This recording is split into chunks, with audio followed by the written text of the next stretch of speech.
పాషం యాదగిరి గారు. మిమ్మల్ని తాత అనొచ్చా, అన్న అనొచ్చా, అన్న అనంత అనలేను, తాత. సరే, పాషం యాదగిరి గారు.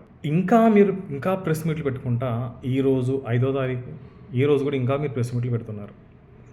మిమ్మల్ని ఏమనాలనేది నాకు అర్థం కావట్లేదు. మీకు ఏజ్ పెరిగింది, కానీ బుర్ర పెరిగిందా అంటే మీరు ఒక తాత ఏజ్లో ఉండి మిమ్మల్ని అనాలంటే కూడా నాకు అనుభూతి కావట్లేదు. నిజంగా మీకు బుర్ర పెరిగిందా లేదా నాకు అర్థం కావట్లేదు. పవన్ కళ్యాణ్ గారు 5 పెళ్ళిళ్ళు చేసుకున్నారు. 5 కాదు 50 చేసుకొని ఉంటాడు. నీకు షోలో చెప్పిండా పవన్ కళ్యాణ్? ఏదో రెస్పెక్ట్ ప్రతి ఒక్కరు. ఇప్పుడు నువ్వు చదువుకున్నావు, వానికి ఏం పవన్ కళ్యాణ్కి ఏం చదువు పవన్ కళ్యాణ్ చదువుకోలేదు. నువ్వు చదువుకున్నావు కదా, నీ తెలివి పోయింది. నీ తెలివి ఎక్కడికి పోయింది? యాదగిరి తాత, నీ తెలివి ఎక్కడ పోయింది? పవన్ కళ్యాణ్ చదువుకోలేదు, ఆయనే ఏదో వాగిండి వెళ్ళిపోయింది. మరి నీ తెలివి ఎక్కడ పోయింది తాత? నువ్వు జర్నలిజం చేసినా అంటావు, వాళ్ళు వీళ్ళు అందరూ నీకు తెలుసు. ఓకే, నీకు అందరూ తెలుసు, నువ్వు జర్నలిజం చేసినావు, నువ్వు ముసలాయనవి, నీ ఏజ్ ఎక్కువ, అందరికి పరిచయాలు ఉండొచ్చు, నువ్వు తాత. ఓకే, ప్రైవేట్ విషయాలు ప్రెస్ మీట్లు పెట్టి వాగుతున్నావు, ఆ మాత్రం తెలియలేదా తాత నీకు? ఇలా వాగొద్దు, అరే మనం ఒక జర్నలిస్టులం, మనం ఇట్లా పర్సనల్ విషయాలు మనం పబ్లిక్లో మాట్లాడొద్దు అని నీకు ఎందుకు తెలివి లేకుండా పోతుంది తాత? నాకు అర్థం కావట్లేదు. నువ్వు ఏ మెసేజ్ ఇస్తున్నావు పబ్లిక్కి? అంటే నీలాగా జర్నలిస్టులు అందరూ ఇలాగే మాట్లాడాలంటున్నావా? అందరి భూత పురాణం అంటే ప్రతి మనిషిలో ఎవడు కరెక్ట్ ఉండడు తాత. నీ జీవితం బయటికి తీసి నీ జీవితం ఏదో దొరుకుతూనే ఉంటుంది. నువ్వేం శుద్ధపుసవేం కాదు. ఇప్పుడు ఎవరి జీవితం తీసుకున్నా, ఎన్టీ రామారావు గారు కావచ్చు, చంద్రబాబు కావచ్చు, పవన్ కళ్యాణ్ కావచ్చు, జగన్ కావచ్చు, కేటీఆర్ కావచ్చు, కేసీఆర్ కావచ్చు, ప్రతి వాళ్ళు ఏదో విధంగా ఏదో బొక్కలు ఉంటూనే ఉంటాయి. కానీ ఆ బొక్కలతో మనకేం సంబంధం? ఆ బొక్కలతో మనకేం పని? నీ బొక్కతో నాకేం పని? పవన్ కళ్యాణ్ 5 పెళ్ళిళ్ళు చేసుకున్నాడు. మరి అఫీషియల్గా గవర్నమెంట్ 3 అని చెప్తాను, నువ్వు 5 అని చెప్తున్నావు. నువ్వు ఇద్దరిని ఎక్కడన్నా నువ్వు ఏమన్నా ప్రొవైడ్ చేసినావా? 2 భార్యలు ఏమన్నా ఎక్కడన్నా మాకు తెలియకుండా నీకు తెలిసేటట్టు? మళ్ళీ ఏమంటావు 50 చేసుకోవచ్చు అంటావు.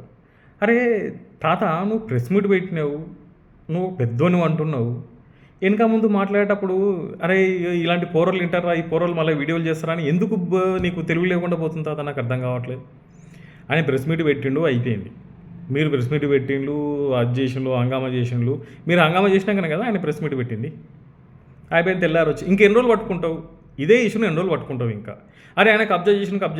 కబ్జా చేస్తే ఏమన్నాడు? నేను కబ్జా చేసినట్టు తెలిస్తే నేను చెరువు వెనక్కి, నా పొలాన్ని వెనక్కి ఇచ్చేస్తా, గవర్నమెంట్కి ఇచ్చేస్తా అని చెప్పిండు. మరి ఓవైసీ అంత పెద్ద కాలేజు చెరువులో కడితే నీ కళ్ళు కనిపిస్తలేవా తాత? నీ ఎన్నుకున్న జర్నలిస్టులకి వాళ్ళకి వీళ్ళకి ఎవరు కళ్ళు కనిపిస్తలేవా? మరి ఆయన చెప్పిండు కదా, మీరు ఆయన దగ్గరికి వెళ్ళి చెప్పించండి కదా, ఇది కబ్జా అనేది చెరువు లోపలనే ఉంది. ఇంకా ఏదన్నా శిఖం పట్ట, ఆ పట్ట, ఈ పట్ట ఆయన పేరు మీద రిజిస్ట్రేషన్ అయ్యి ఉంది. ఎలక్షన్ అఫిడవిట్లో పెట్టుకున్న వాళ్ళు ఎవరైనా కానీ తన కష్టార్జితం తనకు అఫీషియల్గా ఉన్నది పెట్టుకుంటారు, అన్అఫీషియల్ ఉన్నది ఎలక్షన్ అఫిడవిట్లో పెట్టుకుంటారా? సరే, మీరు ఆయన కొన్నా అని చెప్తున్నాడు, మీరు కబ్జా అంటున్నారు. కబ్జాకి కొన్నదానికి ఈ మాత్రం తెలియకుండా నువ్వు జర్నలిజం ఎట్లా చేసినావు తాత? నాకు అర్థం కాదు. మళ్ళీ పెద్ద చెప్పే నీతులు చెప్తున్నారు. నీ బ్యాచ్ అంతా పెద్ద రౌండ్ టేబుల్ మీటింగ్లు అని చెప్పేసి ఎవరికి ఎందుకు తెలివి లేకుండా పోతుంది? కొన్నదాన్ని కబ్జాని ఎట్లా అంటారు? సరే, ఆయన తెలియక కొన్నాడా, తెలిసి కొన్నాడా? ఓకే, కేసు వేసిండ్లు, తెలుస్తుంది. ఒకవేళ అది తప్పు అయితే వెనక్కి ఇచ్చేస్తా అంటున్నారు, తీసేసుకోండి. మరి సిటీలు ఇలాంటివి ఎన్నో ఉన్నాయి. అన్నీ వదిలేసి పవన్ కళ్యాణ్ పోయి ఇప్పటికీ పవన్ కళ్యాణ్ 2 రోజులు అయిపోయింది. తెలంగాణ వదిలేసి ఆంధ్ర పోయి 2 రోజులు అయిపోయింది. ఇలా 5వ తారీఖు, 3వ తారీఖు నాడు వెళ్ళిపోయినట్టున్నాడు. 3, 4, 5 3 రోజులు అవుతుంది ఇప్పటికీ. ఇంకా పవన్ కళ్యాణ్ అంతా పవన్ కళ్యాణ్ జపం ఎందుకు చేస్తున్నావు తాత? నాకు అర్థం కావట్లేదు. దేనికోసం అంత భయపెట్టిండా పవన్ కళ్యాణ్ నేను? ఏ విధంగా భయపెట్టిండు పవన్ కళ్యాణ్ నేను?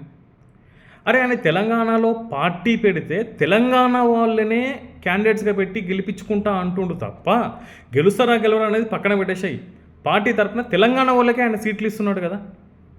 అంటే ఇప్పుడు కాంగ్రెస్లో కొంతమంది ఉన్నారు, బీజేపీలో కొంతమంది ఉన్నారు, బీఆర్ఎస్లో కొంతమంది ఉన్నారు. అంటే ఇప్పుడు వచ్చేవాళ్ళు జనసేనకు వస్తే కొత్త వాళ్ళే కదా, కొత్త వాళ్లకు అదొక రాజకీయ ఛాన్స్ ఇచ్చినట్టే కదా. మన తెలంగాణ బిడ్డలకే కదా, నీ తెలంగాణ బిడ్డలకే కదా. నీతో పాటు కొంతమంది అందులో తెలంగాణ కోసం పోరాడిన కొంతమంది ఉన్నారు, వాళ్ళకు అయితే వస్తుంది కదా. మరి వాళ్ళు గెలిస్తే మంచిదే కదా తాత, మనకేం ప్రాబ్లం? నీకేం ప్రాబ్లం అవుతుంది? వాళ్ళు గెలిచినా గెలవకపోయినా గెలవలేదు పోనీ వాళ్ళకు ఎక్స్పీరియన్స్ వస్తుంది. ఇప్పుడు కాకపోయినా మరోసారన్నా కష్టపడాలని చూస్తున్నారు. పవన్ కళ్యాణ్ వచ్చి తెలంగాణలో ఉంటే నేను పోటీ చేస్తా అంటలేను కదా. పవన్ కళ్యాణ్ పార్టీ జనసేన తెలంగాణ క్యాండిడేట్స్తోని పోటీ చేస్తారని చెప్తున్నారు. నీకేం ప్రాబ్లం అవుతుంది తాత? నాకు అర్థం కావట్లేదు. అసలు నీకు ఎక్కడ ప్రాబ్లం వస్తుంది? నీకు ఏ విధంగా ప్రాబ్లం వస్తుంది? తెలంగాణ వచ్చి 12 సంవత్సరాలు అవుతుంది. ఎప్పుడు లేని తెలంగాణ గొడవలు ఇప్పుడు ఎందుకు వచ్చినాయి? ఆయన వచ్చి ఇక్కడ ఏం చేసేది ఉంది? ఇంకా ముఖ్యమంత్రిగా అయ్యేది ఉందా? ముఖ్యమంత్రిగా ఉండేది ఉందా? ఆయనే అన్నాడు కదా, ఆయనే నాకు దిక్కులేదు, ఈడేం దిక్కు అని చెప్పేసి. నీకేం భయం? పవన్ కళ్యాణ్ ఎలక్షన్లో అంటే నీకు భయమా, నీ ఎన్నుకున్న వాళ్ళకి భయం అవుతుందా? అది అర్థం కావట్లేదు. ఒక జర్నలిస్టుగా నీకేం తాత? ఎవడొస్తే నీకేంది? నువ్వు జర్నలిస్టువి. ఎవరి అధికారంలో ఉంటే నీకేంది? ఎవరి అధికారం లేకపోతే నీకేంది? ఎవరు పోటీ చేస్తే నీకేంటి ప్రాబ్లం? నీ అనుకున్న వాళ్ళకి ఏమన్నా ప్రాబ్లం అవుతుందా? నువ్వు ఏ ఎజెండా కప్పుకున్నావు? ఏ ఎజెండాతో మాట్లాడుతున్నావు? ఒక జర్నలిస్ట్గా నీకేం సంబంధం తాత? నువ్వు ఒక జర్నలిస్టువి, తాతవి ఆల్రెడీ. ఆయన రిటైర్మెంట్ ఉంటుంది, నీకు రిటైర్మెంట్ లేదు. సరే ఓకే, సేవ చేయాలనుకుంటున్నావు, జర్నలిజంలో సేవ చేయాలనుకుంటున్నావు. నువ్వు 10 మందికి నీ జర్నలిజం కోసం చెప్పాలనుకుంటున్నావు. కానీ ఏం చెప్పాలనుకుంటున్నావు నువ్వు? జనసేన పార్టీ నుంచి ఎవరు పోటీ చేయొద్దని చెప్పాలనుకుంటున్నావా?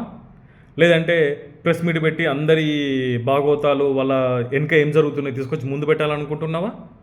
ఏం చెప్పాలనుకుంటున్నావు నువ్వు పబ్లిక్కి? నీతోటి సోదరులు జర్నలిస్టులకు ఏం మెసేజ్ ఇవ్వాలనుకుంటున్నావు? ఎక్కడ పోతున్నావు తాత నువ్వు? నాకైతే ఇదేం జర్నలిజమో అసలు. నువ్వు ఏమో జనసేన పార్టీ నుంచి తెలంగాణ నాయకులు, కొత్త నాయకులు నిలబడితే నీకేం ప్రాబ్లం అవుతుంది?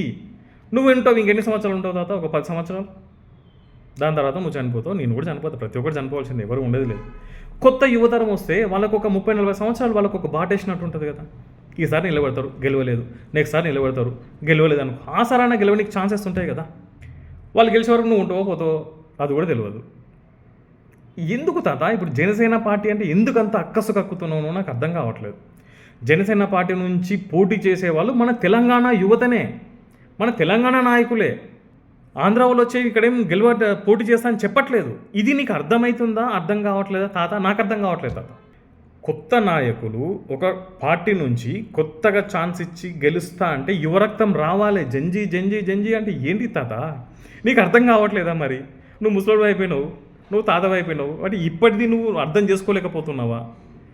ఏమవుతుందో నాకైతే అర్థం కావట్లేదు. అసలు తెలంగాణలో జనసేన తెలంగాణ క్యాండిడేట్స్ పోటీ చేస్తే నీకు వచ్చే ప్రాబ్లం ఏందో నాకైతే అర్థం కావట్లేదు. ఫ్రెండ్స్, మీరు ఈ వీడియో చూస్తుంటారు కదా, మీకేమన్నా అర్థమైందా? కింద కామెంట్లో తెలియండి.